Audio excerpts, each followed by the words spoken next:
Welcome to bird media. నేను వైష్ణవి. సింహం సింగిల్గా వస్తుంది, మేము ఒంటరిగానే ఒంటి చేత్తోనే ఎదుర్కొంటాం. ఇవన్నీ వైసీపీ చెప్పే మాటలు. మాట్లాడేందుకు బాగానే ఉంటాయి, సినిమాలో అయితే డైలాగులుగా బాగా పేలుతాయి. కానీ ఇది సినిమా కాదు కదా, రాజకీయం. ప్రజలతో ముడిపడి ఉన్న ఫీల్డ్ ఇది. సింహం డైలాగులు ఇక్కడ ఎందుకు పనికిరావు. ప్రజా సమూహంతో చేసే రాజకీయంలో వ్యూహాలే కీలక పాత్ర పోషిస్తాయి. సీట్లు రావాలన్నా, అధికారం రావాలన్నా, అట్లీస్ట్ ప్రతిపక్షంలో ఉండాలన్నా కూడా వ్యూహాలే ఇంపార్టెంట్. మరి ఏ మాత్రం తేడా కొట్టినా కూడా సీన్ రివర్స్ అవుతుంది. ఆ విషయానికి బెస్ట్ ఎగ్జాంపుల్ వైసీపీనే తీసుకుంటే 2014, 2019, 2024 ఎన్నికలు వేరు అని అంటారు. ఆ 3 ఎన్నికల్లో కూడా వైసీపీ 3 రకాలుగా విభిన్నమైన రాజకీయ భూమికలను పోషించింది. కానీ ఈసారి ఇప్పుడు వచ్చే 2029లో మాత్రం వైసీపీకి ఒక అగ్ని పరీక్షగా ఉండబోతోందని అంటున్నారు. మరి విశ్లేషకులు సైతం ఇదే మాట. ఛాన్స్ తీసుకోవాలంటే మరొక ఛాన్స్ ఉండాలి కదా. కానీ వైసీపీకి 2029 ఎన్నికలు చాలా కీలకమని ఎవరూ ప్రత్యేకంగా చెప్పాల్సిన పని లేదు. తమిళనాడులో అన్నాడీఎంకే లాంటి డక్కా మిక్కిలు తిన్న పార్టీయే వరుసగా 2 సార్లు ఓటమి చెందిన తర్వాత చీలికలు పీలికలు అయిపోతున్న నేపథ్యం చూస్తున్నాం. మరొక్కసారి ఓటమికే నిన్నటిదాకా అధికారంలో ఉన్న డిఎంకే తృణమూల్ కాంగ్రెస్ని తీసుకుంటే అబ్బో ఇదైతే మరి వరస్ట్గా తయారైంది. మరి ఇప్పుడు వైసీపీ విషయం తీసుకుంటే ఆ పార్టీకి అతిపెద్ద బలం అన్నీ జగనే అన్నది నిజం. ఆయన నల్లుకొని ఆయన చుట్టూనే ఉంది పార్టీ వైసీపీ. అందుకే జగన్ని విశ్వసిస్తూ వైసీపీ నేతలంతా కూడా 2029 కోసమే ఆశగా ఉన్నారు. అయితే ఆ ఎన్నికల్లో వైసీపీ రిస్క్ ఏ విధంగానూ తీసుకోకూడదని పార్టీ వారంతా కూడా సూచిస్తున్నారు. మరి జగన్ ఇది ఏమాత్రం వింటారో చూడాలి. వైసీపీ ఒంటరిగా పోటీ పడటం ఏ విధంగా చూసినా ఎన్నికల్లో రిస్క్ అనే చెప్పచ్చు. ఎందుకంటే కూటమి యువతల 3 పార్టీలతో బలంగా ఉంది. వారి 3 ఓటు షేర్ కలిస్తే 2024 ఎన్నికల్లో 56% పైగానే ఉంది.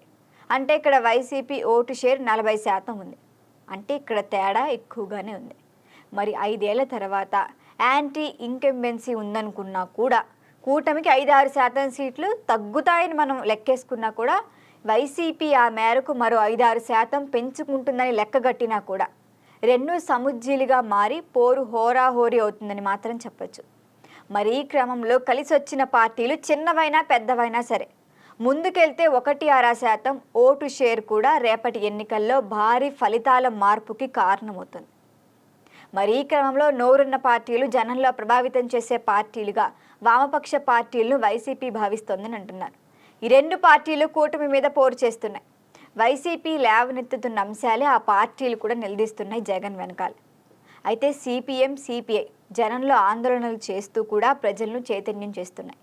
దాంతో తమతో భావసారూపం ఉన్నందువల్ల ఉభయ కమ్యూనిస్టు పార్టీలతో కలిసి జగన్ ముందుకెళ్తే వైసీపీకి మేలు జరుగుతుందని అంటున్నారు. అంటే ఇక్కడ వైసీపీ కూడా పొత్తు పెట్టుకోవాలి. మరింత గట్టిగా కూటమి సర్కార్ నిలదీయాలంటే గనక ఆయన ఖచ్చితంగా పొత్తుతో వెళ్లాల్సిందే. సింగిల్గా వస్తే మాత్రం ఖచ్చితంగా జగన్కి కుదరదు. మరి ఈ లెక్క వేస్తోంది కూటమి. మరి ఈ మధ్య కాలంలో వామపక్షాల స్వరంలోనూ మార్పు చూడొచ్చు. వైసీపీ గొడ్డలి పార్టీ అని పదే చంద్రబాబు విమర్శించడం మీద కూడా రీసెంట్గా సిపిఐ జాతీయ కార్యదర్శి రామకృష్ణ మండిపడ్డారు. ఒక్కసారి అధికారంలోనూ 2 సార్లు ప్రతిపక్షంలో ఉన్న పార్టీని పట్టుకొని ఆ విధంగా మీరు అసలు ఎట్లా మాట్లాడతారంటే ఆయన కూటమిని నిలదీశారు. మరి సిపిఎం సైతం వైసీపీతో పనిచేసేందుకు ప్రస్తుతానికైతే ఆసక్తిగా ఉందన్న ప్రచారం సాగుతోంది.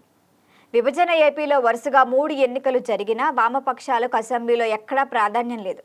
దాంతో వచ్చే ఎన్నికల్లో గనక పొత్తు పెట్టుకుంటే వైసీపీతో కాస్త అయినా అసెంబ్లీలోకి ప్రవేశించవచ్చు అనేది ఈ పార్టీల భావన.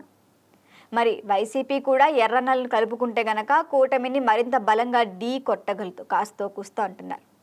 చూడాలి మరి ఇవి ఊహాగానాలుగానే మిగిలిపోతాయో నిజమవుతాయో. జగన్ నిజంగానే సింగిల్గా కాకుండా పొత్తు పెట్టుకొని 2029 ఎలక్షన్స్లో పోటీ చేస్తారా? మరి ఏం ఆలోచిస్తున్నారో చూడాలి. దీనిపైన మీ అభిప్రాయాన్ని తెలియచేయండి. చూస్తూనే ఉండండి బర్డ్ మీడియా.